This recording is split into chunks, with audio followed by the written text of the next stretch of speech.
आज की इस वीडियो में हम क्लास 10th के फिज़िक्स में चैप्टर नंबर 3 में ये टॉपिक है focal point and focal length of a convex mirror. इसको हम एक्सप्लेन करेंगे।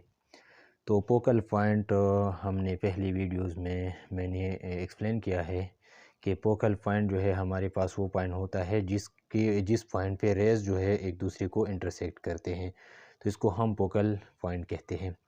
और फोकल लेंथ जो है ये पोल और फोकस पॉइंट के दरमियान जो डिस्टेंस होता है इसको हम फोकल लेंथ कहते हैं। लेकिन अभी हम फोकल पॉइंट और फोकल लेंथ कन्वेक्स मिरर के लिए हम इसको एक्सप्लेन करेंगे। साथ साथ हम इसको भी एक्सप्लेन करेंगे कि हमारे पास जो फोकल लेंथ है, तो फोकल लेंथ हमारे पास बराबर है r/2 की, ठीक है। और इसको हम नेगेटिव लेंगे, ठीक है। तो इसको भी हम डिराइव करेंगे। तो हमारे पास जो कन्वेक्स मिरर होता है, कन्वेक्स मिरर, यहाँ पे मैं कन्वेक्स मिरर का मैं डायग्राम यहाँ पे बनाऊँगा। ये हमारे पास है कन्वेक्स मिरर और ये इसका है पॉलिश्ड सरफेस, ठीक है।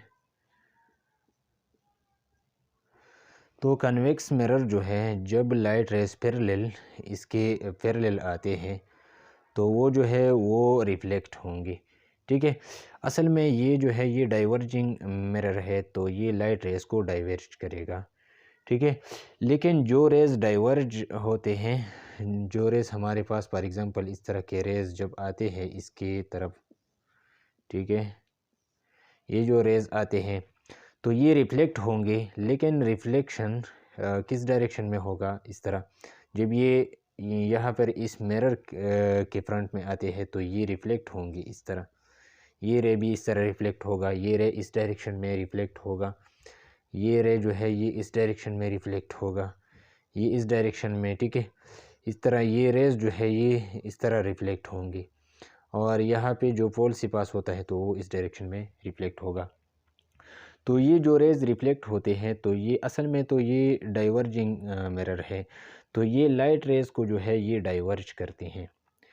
तो ये जो रेज़ रिफ्लेक्ट होते हैं तो वो एक ऐसे डायरेक्शन में, वो ऐसे डायरेक्शंस में रिफ्लेक्ट होंगे कि ये हमें इस तरह नज़र आएगा कि ये एक सिंगल पॉइंट से आए हैं, ठीक है। ये जो रेज़ वापस रिफ्लेक्ट होते हैं इस डायरेक्शन में, इस डायरेक्शन में, ठीक है। ये सारी रेज़ जो है ये हमें इस तरह नज़र आएंगे कि ये एक सिंगल पॉइंट से आए हैं और वो पॉइंट जो है वो ये है। तो उस पॉइंट को हम कहेंगे focal point of convex mirror, ठीक है। तो focal point of convex mirror कौन सा पॉइंट होगा? वो पॉइंट जिस पॉइंट से रेज़ जो है हमें इस तरह नज़र आता है कि ये रेज़ जो है ये एक सिंगल पॉइंट से आई है, उस पॉइंट को हम कहेंगे इसका फोकल पॉइंट, ठीक है।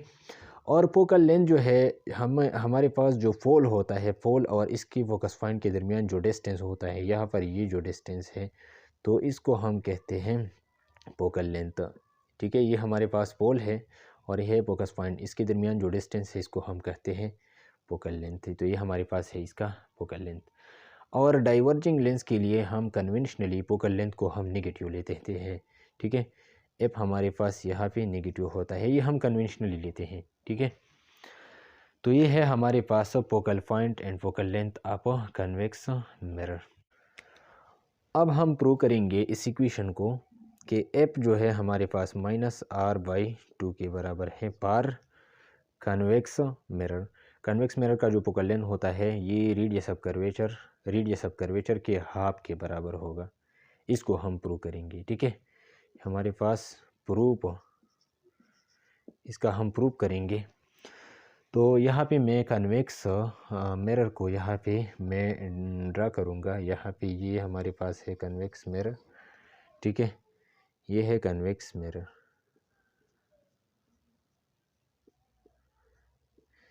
ये कन्वेक्स मिरर है और ये है हमारे पास प्रिंसिपल एक्सिस। ये अगर सेंटर ऑफ कर्वेचर हो, फॉर एग्जांपल ये अगर सेंटर ऑफ कर्वेचर हो और यहाँ पे फोकस पॉइंट हो, फोकस पॉइंट, ठीक है। यहाँ पे ये जो है हमारे पास पोल है। अब हम प्रूव करते हैं इस इक्वेशन को, ठीक है। तो यहाँ पर इस डायग्राम को मैं कंप्लीट करता हूँ, इस डायग्राम को यहाँ पे मैं कंप्लीट करूँगा।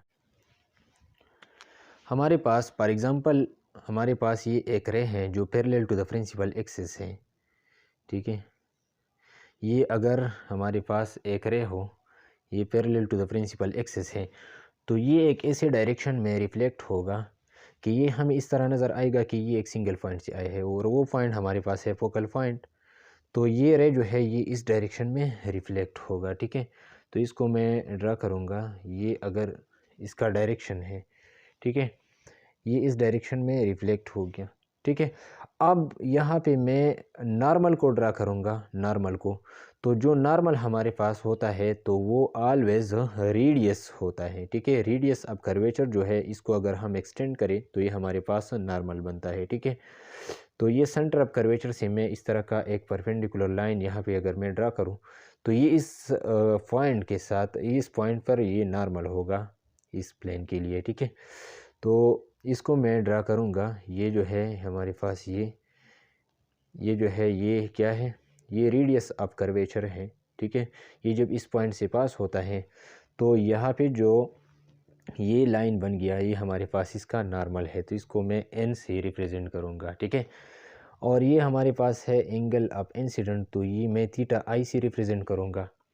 और ये जो एंगल है ये हमारे पास है एंगल ऑफ रिफ्लेक्शन, तो ये मैं थीटा आर से रिप्रेजेंट करूँगा। ठीक है, अब अगर इस लाइन को मैं एक्सटेंड करूँ, ये जो रे है अगर इसको मैं एक्सटेंड करूँ, ठीक है, प्रैक्टिकली तो ये एक्सटेंड नहीं होता है, लेकिन हम ज्योमेट्रिकली इसको अगर मैं एक्सटेंड करूँ एक्सप्लेनेशन के लिए हम इसको एक्सटेंड करते हैं। ठीक है, ये मैंने एक्सटेंड किया तो यहाँ पे देखिए ये जो लाइन है और ये जो लाइन है ये एक दूसरे को इंटरसेक्ट करते हैं, तो ये जो अपोजिट एंगल बनते हैं इसको हम कहते हैं वर्टिकल एंगल। तो ये हमारे पास है वर्टिकल एंगल, तो ये हमारे पास आ गया थीटा, ये थीटा आई है तो ये भी थीटा आई हो गया।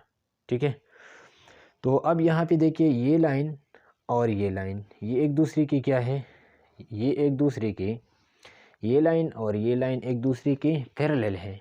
ठीक है, तो यहाँ पे ये जो एंगल बनता है, ये जो एंगल बनता है हमारे पास ये भी थीटा आई के बराबर होगा, थीटा आई। हम इसको थीटा आई यहाँ पे मैंने रिप्रेजेंट किया है, यहाँ पर मैंने एक्सप्लेन किया कि ये थीटा आई और ये थीटा आई, ये भी थीटा आई से मैंने रिप्रेजेंट किया, क्योंकि ये लाइन और ये लाइन ये पैरेलल है और ये क्या है, ये इसके ट्रांसवर्सल है। तो ये जो एंगल बनता है और ये इसको हम अल्टरनेट एंगल कहते हैं।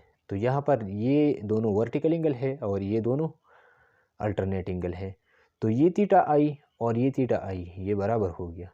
ठीक है, अब इस लाइन को अगर मैं एक्सटेंड करूँ इस लाइन को, ठीक है, एफ तक, ठीक है, तो ये इस तरह आता है ये लाइन। यहाँ पे अगर हम देखिए तो ये लाइन, ये जो लाइन है ये और ये जो लाइन है ये दोनों ये भी एक दूसरे को इंटरसेक्ट करते हैं, तो ये एंगल और ये एंगल ये भी वर्टिकल एंगल है। तो यहाँ पर ये थीटा आर है तो ये भी थीटा आर। ठीक है, अब हमारे पास ये है according to laws of reflection of light कि थीटा आई जो है हमारे पास बराबर है थीटा आर की। ठीक है, इस पॉइंट को अगर मैं ए से रिप्रेजेंट करूँ, ठीक है, ये एफ है और सी है, तो यहाँ पे अगर इस ट्राइंगल में हम देखिए A F C, triangle A F C, ये जो ट्राइंगल है इस ट्राइंगल में अगर हम देखिए तो ये एंगल और ये एंगल ये दोनों क्या है, ये सेम है according to laws of reflection of light. तो ये दोनों एंगल सेम है। तो हमने थ्योरम पढ़ा है क्लास 9th में कि हमारे पास जब एक सिंगल ट्राइंगल में अगर दो एंगल सेम्स हो तो इसके अपोजिट जो साइड्स होते हैं वो हमारे पास कंग्रुएंट होंगे। ठीक है, तो अब यहाँ पर इस ट्राइंगल में ये जो एंगल है और ये जो एंगल है ये दोनों सेम है, तो इसके अपोजिट जो साइड है वो ये है और इसके अपोजिट साइड जो है वो ये है। तो ये साइड और ये साइड ये दोनों क्या है, ये सेम है। तो ये साइड ये क्या है, ए एफ है, तो A F is congruent to F C. ठीक है, हमारे पास ये रिजल्ट आ गया कि A F is congruent to F C. ठीक है, ये हमारे पास हुआ इक्वेशन 1। ठीक है, अब अगर इस रे को तो मैंने ज़्यादा डिस्टेंस पे एक्स प्रिंसिपल एक्सिस के साथ पैरेलल है लेकिन डिस्टेंस ज़्यादा है इसके दरमियान। ठीक है। प्रिंसिपल एक्सिस के दरमियान और इस रे के दरमियान जो डिस्टेंस है ये ज़्यादा है। अगर इस रे को मैं वेरी क्लोज कंसिडर करूँ, ठीक है, वेरी क्लोज, अगर इस रे को मैं very close to the principal axis मैं अगर इसको कंसिडर करूँ, तो फिर भी ये ट्राइंगल बनेगा। ये हमारे पास आइसोसेलेस ट्राइंगल है, फिर भी ये ट्राइंगल आएगा, ठीक है। ये दोनों एंगल सेम होंगे, ठीक है, और ये साइड सेम आएगा, ठीक है। इस तरह के ट्राइंगल्स फिर भी यहाँ पे आएगा, यहाँ पे भी आएगा। अगर इस रे को मैं इस जगह पे ले लूँ तो फिर भी ये ट्राइंगल बनेगा। इस जगह पे लेते हैं, इस जगह पे लेते हैं, जिस पॉइंट पे हम जिस जगह पे हम इस रे को लेते हैं तो हमारे पास ये आइसोसेलेस ट्राइंगल बनता है। तो अगर इस रे को मैं very close to the point P अगर मैं इसको कंसिडर करूँ तो ये एप ये जो डिस्टेंस है और ये जो डिस्टेंस है ये दोनों फिर सेम आएंगे, ठीक है। देखिए आप इस लाइन को अगर मैं यहाँ पे इस तरह रिप्रेजेंट करूँ, ठीक है, तो इसका लेंथ कम होता जाएगा। अब इसका लेंथ ज़्यादा है तो ये कम होगा। अब इसको मैं अगर यहाँ पे कंसिडर करूँ तो ये और इसका लेंथ और इसके दरमियान लेंथ जो है इसका डिफरेंस कम होता जाएगा, ठीक है। जितना हम इसको डिस्टेंस को कम करते हैं तो उतना ही ये पी एफ जो है ये और ए एफ इन दोनों का वैल्यू जो है ये सेम होता जाएगा, ठीक है। तो जब मैं इस रे को very close to the principal axis अगर मैं इसको कंसिडर करूँ तो फिर ए एफ जो है और पी एफ ये दोनों सेम होंगे, ठीक है। तो A F is congruent to P F, तो यहाँ पे मैं लिखूँगा F the ray is very close, if the ray is very closed to the principal axis, to the principal axis, then फिर क्या होगा, AF will be congruent to PF, AF will be congruent to PF, ठीक है। अब ये हमारे पास आ गया इक्वेशन 2। अब इक्वेशन 1 और इक्वेशन 2 को जब हम कंपेयर करें, बाय कंपेयरिंग इक्वेशन 1 एंड 2, इसको जब हम कंपेयर करते हैं तो हमारे पास आ जाएगा A F is congruent to F C, F is congruent to P F. इसका मतलब ये होगा कि P F is equal to F C, P F is congruent to F C. ये दोनों हमारे पास सेम है, ठीक है। पी एफ और एफ सी ये हमारे पास फिर सेम आएगा। तो ये आ गया इक्वेशन 3। अब from figure, know from figure की तरफ देखिए, हमारे पास पी सी जो है हमारे पास बराबर है P F plus C F, ठीक है। और ये क्यों सेम है, ये एडिशन ऑफ सेगमेंट पोस्टुलेट हमारे पास जो है इसके मुताबिक, ठीक है।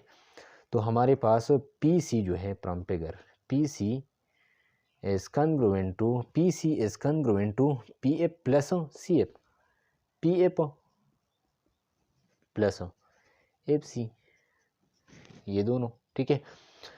तो यहाँ पे अगर PC को हम लेते हैं PC, तो PC हमारे पास क्या है, ये रेडियस ऑफ कर्वेचर है, सेंटर ऑफ कर्वेचर और पोल के दरमियान जो डिस्टेंस है इसको हम लेते हैं रेडियस ऑफ कर्वेचर, और ये हमारे पास बराबर होगा PF। PF हमारे पास क्या है, पी एफ हमारे पास फोकल लेंथ है, distance between focus point and pole, ये एफ है, प्लस और एफ सी क्या है, एफ सी हमारे पास ये भी पी एफ के बराबर है, तो ये पी एफ ये भी हमारे पास आ गया। तो एफ अपनी जगह पे प्लस और पी एफ हमारे पास क्या है, ये भी एफ के बराबर है, तो ये 2 एफ के बराबर हुआ, ठीक है। तो आर इज इक्वल टू हमारे पास आर बराबर हो जाएगा 2 एफ। तो अगर हम इसको फर्दर सिंप्लीफाई करें तो f is equal to R by 2, ठीक है। f हमारे पास r बाई 2 के बराबर हुआ, ठीक है। अब ये तो r बाई 2 के बराबर है, लेकिन फोकल लेंथ तो कन्वेक्स मिरर का जो फोकल लेंथ होता है इसको हम नेगेटिव लेते हैं, ठीक है। तो नेगेटिव के लिए हम यहाँ पे नेगेटिव का साइन यूज़ करेंगे, ये साइन कन्वेंशन है। तो हमारे पास f जो है ये -r/2 के बराबर होगा, ठीक है। और focal point of convex mirror जो है ये बिहाइंड दी मिरर होगा, ठीक है। तो ये हमारे पास है f is equal to -r/2। ये हमारे पास टॉपिक था क्लास 10th की फिज़िक्स में चैप्टर नंबर 3 की। इंशाल्लाह नेक्स्ट वीडियो में हम image formation by convex mirror और कनकेव मिरर, इसको हम एक्सप्लेन करेंगे। Okay, thank you.